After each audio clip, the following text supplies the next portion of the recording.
The Rex Osprey XRP ETF's almost here. I'll tell you everything you need to know in a few days.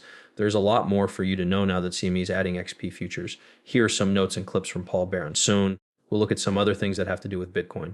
The market value of Bitcoin will hit 400 to 500 trillion. What would happen to XRP if that were possible? Eleanor Terrence says the Rex Osprey XP ETF began trading this week. It seems to be a spot product in a 40 Act wrapper that holds real XRP along with cash bonds and some derivatives. It works like an exchange-traded fund ETF but holds spot prices plus extras. It is better managed than regular spot goods. ETF expert Nate Grossi says that this week we'll see the start of trading in the offer spot XRP exposure. It is going to be Rex Osprey. How well the regulatory and down through the 40 Act system works is another good test box spot XRP ETF demand.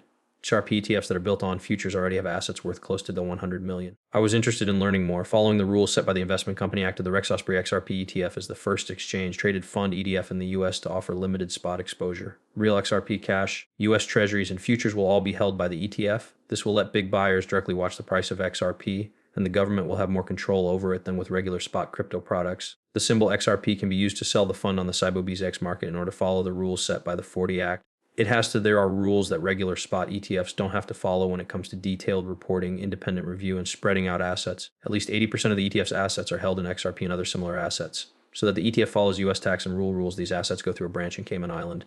Along with pure XRP, it invests in other global XRP ETFs and spot crypto derivatives. XRP price changes should be replaced as closely as possible, with the only cost being fund fees and running costs. There's more. Here is some background knowledge. You are welcome to read this because I found it interesting.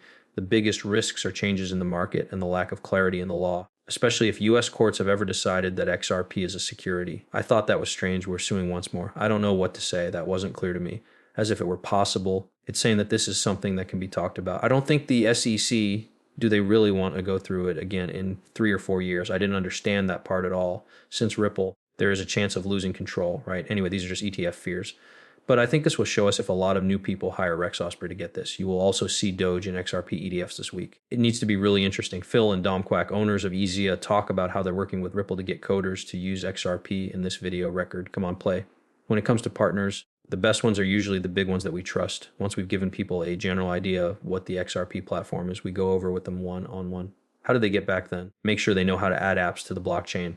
At last, it's clear that the SRP system has enough smart contracts.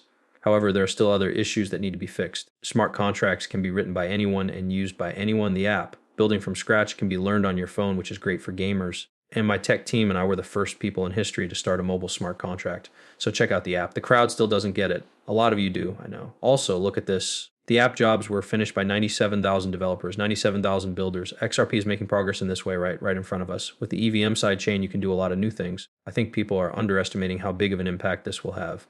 There was it at the workshop for everyone. Also, if you haven't already, check out the app. It helps you learn about blockchain. When Phil and I first started working in this area, it wasn't always clear why you'd want to build on different blockchains. Why would you choose the XSRP comfort of the Solana? Why would you choose Stellar over Aptos, Sui, and any other choices? There are so many cool tech gadgets out there. Why do you choose one? That's why we made the app. You can swipe across to look through the blockchains and find the right one for you. Just like on dating apps, I really think everyone should do it. XRP Ledger challenges have also been a big hit. This proves that the numbers we have are very big. More than 150,000 people have used the app to start an XRP record so far. People will be given jobs and a huge number of them have already been done. Those are some cool numbers. People who work for us went to Harvard, Stanford, Oxford, Cambridge, and other great schools around the world.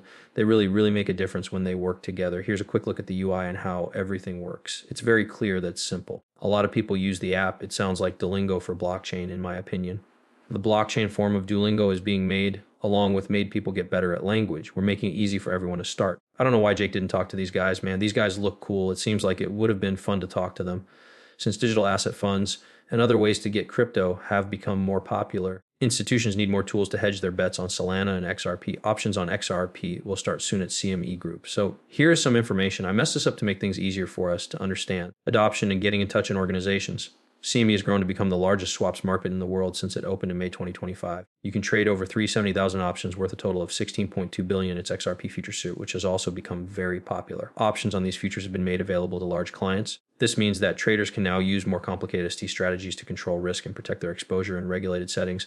In other words, XRP can be used as a choice for institutions, along with well-known assets like Bitcoin and Ethereum. The text talks about how open and grown up the market is. It is believed that the launch will lead to more trades, higher liquidity, and strong price discovery. This is good for both the institutional and retail markets. The market is more open because of micro XRP futures.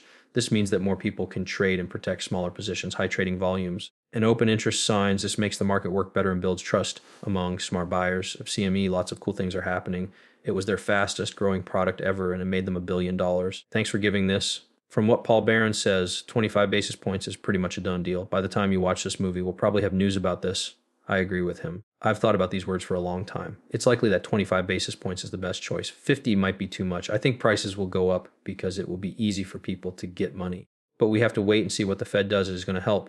The bills and interest rates on credit cards, it helps with home loans. It will help with getting a car loan. People who are having a hard time right now because of everything else will benefit from getting personal loans. Rates need to go down to help. And don't forget that as rates go down and money is spent more than it was last year, if we print until there is none left, inflation will go up even more. Know that these things will happen in 2026. Don't forget Bitwise files for an AVX ETF are shown in a bigger font size picture. Pana is shown putting away $1 billion on Sol. This week, XRP Spot started an ETF. XRP G-Mini held an IPO, which Jimmy Happ wrote about. BlackRock still buys a lot of Bitcoin and Ethereum ETH, and Saylor still thinks Bitcoin is weak in DC. This is Jack Mers.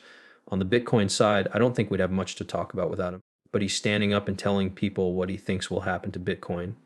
Do you think the price of Bitcoin will keep going up? How much more?